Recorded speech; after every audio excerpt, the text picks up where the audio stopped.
নমস্কার বন্ধুরা, home cook চ্যানেলে সবাইকে স্বাগত জানাই। আজকে মিষ্টি কুমড়ো দিয়ে দুর্দান্ত স্বাদের একটি রেসিপি তৈরি করে দেখাবো। এটি এত সুন্দর লাগে খেতে, গরম ভাতে অপূর্ব স্বাদ লাগে। এক থালা ভাত কিন্তু নিমেষেই শেষ হয়ে যাবে, আর সাথে থাকবে 5 ফোড়নের মিলবন্ধন। এতটাই টেস্ট হয়, আপনারা ভিডিওটি না দেখলে বুঝতেই পারবেন না। তো ভিডিওটি আপনারা মনোযোগ সহকারে দেখুন, আর ভিডিও ভালো লাগলে প্লিজ একটা লাইক দিয়ে আমার চ্যানেল যারা এখনও সাবস্ক্রাইব করে রাখেননি, প্লিজ আমার চ্যানেলটি সাবস্ক্রাইব করে নেবেন। তবে চলুন আমি রেসিপিটি শুরু করছি। রেসিপিটি বানানোর জন্য আমি এখানে 500 গ্রামের মতো মিষ্টি কুমড়ো নিয়েছি, আর 2টো মিডিয়াম সাইজের আলু নিয়েছি। কুমড়োগুলোকে ছাড়িয়ে ডুমো ডুমো সাইজ করে কেটেছি, আর আলুগুলোকেও ছোট ছোট সাইজ করে কেটে নিয়েছি, আর সমস্ত সবজিগুলোকে ধুয়ে রেখেছি।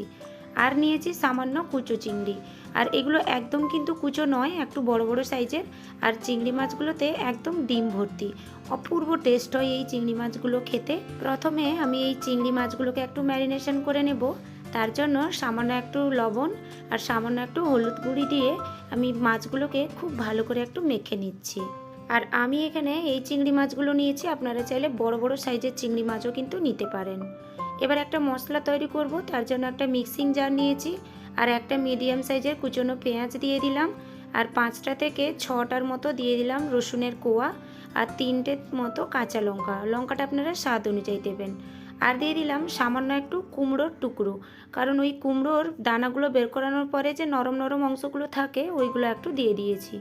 আর হাফ টিস্পুনের মতন গোটা জিরে দিয়ে সামান্য একটু জল দিয়ে আমি এগুলোকে একদম মিহি করে পেস্ট করে নিয়েছি। এবার গ্যাসে একটা ফ্রাই প্যান বসিয়ে আমি 1 টেবিল স্পুনের মতো দিয়ে দিলাম 5 ফোড়ন, আর এগুলোকে একদম লো আঁচে নেড়ে চেড়ে একটু ড্রাই রোস্ট করে নেব। আর এই 5 ফোড়নটা দিলে রান্নার শেষে ওপর থেকে অপূর্ব টেস্ট আসে। 5 ফোড়নগুলোকে নেড়ে চেড়ে আমি একটু ভাজা করে নিয়েছি। এবার ঠান্ডা করে ওগুলোকে গুঁড়ো করে নেব। আর ওই প্যানে সামান্য একটু তেল দিয়ে দিলাম, আর সামান্য একটু হলুদ গুঁড়ো দিলাম। এবার ফ্রাই প্যানটা হালকা একটু নাড়িয়ে চাড়িয়ে তেল আর হলুদটা প্যানের চারিদিকে একটু লাগিয়ে নিলাম। আর সেই যে কুমড়ো আর আলুটা যে আমি কেটে ধুয়ে রেখেছিলাম ওগুলো আমি অ্যাড করে দিলাম। এবার গ্যাসের ফ্লেমটা হাইতে করে আমি এই কুমড়ো আলুটাকে হালকা একটু নেড়ে চেড়ে নেব। এই কুমড়ো আর আলুটাকে হালকা একটু নেড়ে চেড়ে নিতে হবে, কারণ সবজির যে হালকা একটু কাঁচা গন্ধ থাকে, তো ওই নেড়ে চেড়ে একটু ভাজা করে নেওয়ার ফলে ওই কাঁচা গন্ধটা চলে যাবে। এবার আমি একটু নেড়ে চেড়ে নিয়েছি, সামান্য একটু লবণ দিয়ে দিলাম। হলুদটা তো আমি প্রথম থেকে দিয়ে রেখেছি, আর দেবো না। এবার লবণটা দিয়ে আবারও একটু নাড়াচাড়া করে মিক্স করে নিলাম। এবার ঢাকনা দিয়ে লো ফ্লেমে আমি 5 মিনিটের মতো রেখে দিয়েছিলাম। 5 মিনিট হওয়ার পরে ঢাকনাটা আবার খুলে নিয়ে আবারও আমি হালকা একটু নেড়ে চেড়ে নিচ্ছি। এবার গ্যাসের ফ্লেমটা হাইতে করে আমি কুমড়ো আর আলুটাকে হালকা একটু নেড়ে চেড়ে একটু আমি লাল লাল করে ভেজে নেব। আর এই একটু লাল লাল করে ভেজে নিলে কুমড়োগুলোর টেস্ট কিন্তু খুব ভালো আসে।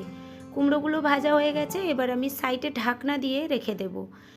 এবার আমি রান্নাটা করে নেব। তার জন্য গ্যাসে একটা কড়াই বসিয়ে দিয়েছি, আর এখানে 4 থেকে 5 টেবিল স্পুনের মতো আমি তেল অ্যাড করে দিয়েছি। আর ফোড়নে দিচ্ছি একটা এলাচটাকে মুখ ফাটিয়ে নিয়েছি, আর একটা দারচিনি, আর দিলাম একটা তেজপাতাকে টুকরো করে।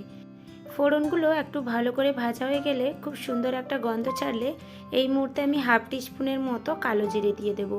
কালো জিরেটা দিতে দিতেই কিন্তু মোবাইলটা একটু অফ হয়ে গেছিলো, তার জন্য আমি ভিডিওটা একটু কাট হয়ে গেছে। তো আপনারা এগুলোকে একটু ভালো করে ভাজা করে নেবেন। এবার আমি এখানে গুঁড়ো মশলা অ্যাড করব। এই পর্যায়ে গ্যাসের ফ্লেমটা আমি কিন্তু বন্ধ করে দিয়েছি, নইলে গুঁড়ো মশলাগুলো জ্বলে যাওয়ার একটু সম্ভাবনা থাকে, তার জন্য। এবার আমি গুঁড়ো মশলার মধ্যে অ্যাড করলাম হাফ টিস্পুন কাশ্মীরি লঙ্কার গুঁড়ো, হাফ টিস্পুনের মতো হলুদ গুঁড়ো, আর হাফ টিস্পুনের মতো দিয়ে দিলাম ধনে গুঁড়ো, আর সামান্য একটু গুড় দিলাম। গুড়ের পরিবর্তে আপনারা চিনিও কিন্তু দিতে পারেন। এবার যে কাঁচা লঙ্কা, পেঁয়াজ, রসুন ওইগুলো দিয়ে যে একটা মশলা তৈরি করে রেখেছিলাম, আমি ওই মশলাটা একটা কাপে বের করে রেখেছিলাম, ওটা আমি এখানে অ্যাড করে দিলাম। এবার গ্যাসের ফ্লেমটা হাইতে করে আমি এগুলোকে একটু প্রায় 2 মিনিটের মতো নেড়ে চেড়ে ভাজা ভাজা করে নেব, যাতে এর কাঁচা গন্ধগুলো একটু চলে যায়। 2 মিনিটের মতো নেড়ে চেড়ে মশলাগুলোকে একটু ভাজা করে নিয়েছি। এবার আমি 2টো মিডিয়াম সাইজের টমেটোকে পেস্ট করে রেখেছিলাম, ওইটা আমি দিয়ে দিলাম। আর ওই কাপটা ধুয়ে হালকা একটু জল অ্যাড করে দিলাম। এবার জলটা দিয়ে আমি সমস্ত কিছুকে একটু ভালো করে নেড়ে চেড়ে মিক্স করে নিচ্ছি, এবং গ্যাসের ফ্লেমটা মিডিয়ামে করে আমি এগুলোকে কিছুক্ষণ একটু কষিয়ে নেব। কিছুক্ষণ মশলাটাকে কষিয়ে নিয়েছি। এবার গ্যাসের ফ্লেমটা স্লোতে করে দিয়ে আমি ঢাকনা দিয়ে প্রায় 5 মিনিটের মতো রেখে দিয়েছিলাম।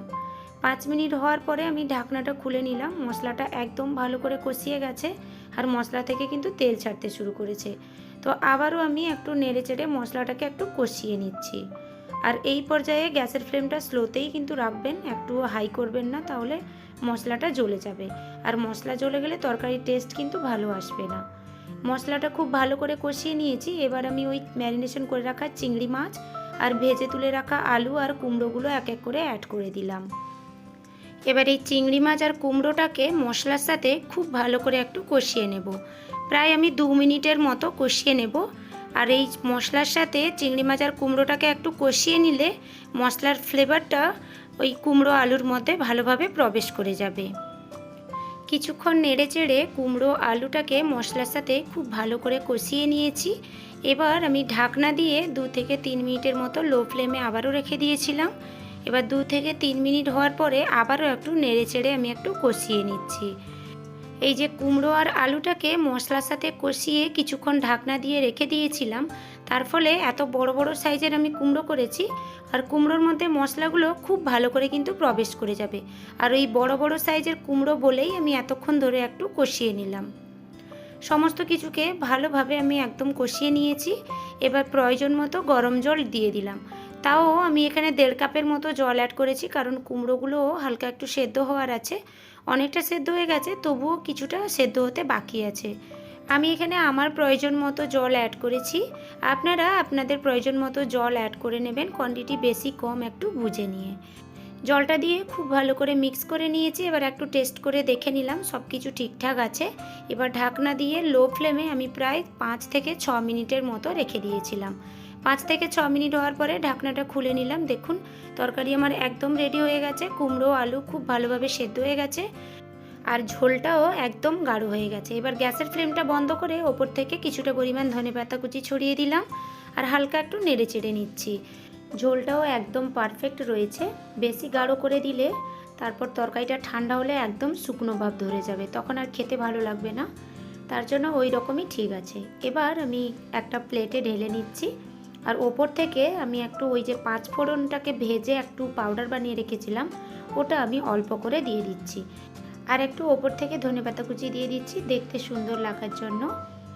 এবার আমার সম্পূর্ণ রেসিপি রেডি। গরম গরম ভাতের সাথে এবার পরিবেশন করে দেব। আপনারাও এইভাবে বানিয়ে গরম গরম ভাতের সাথে পরিবেশন করে দেখুন, অপূর্ব স্বাদ লাগে খেতে।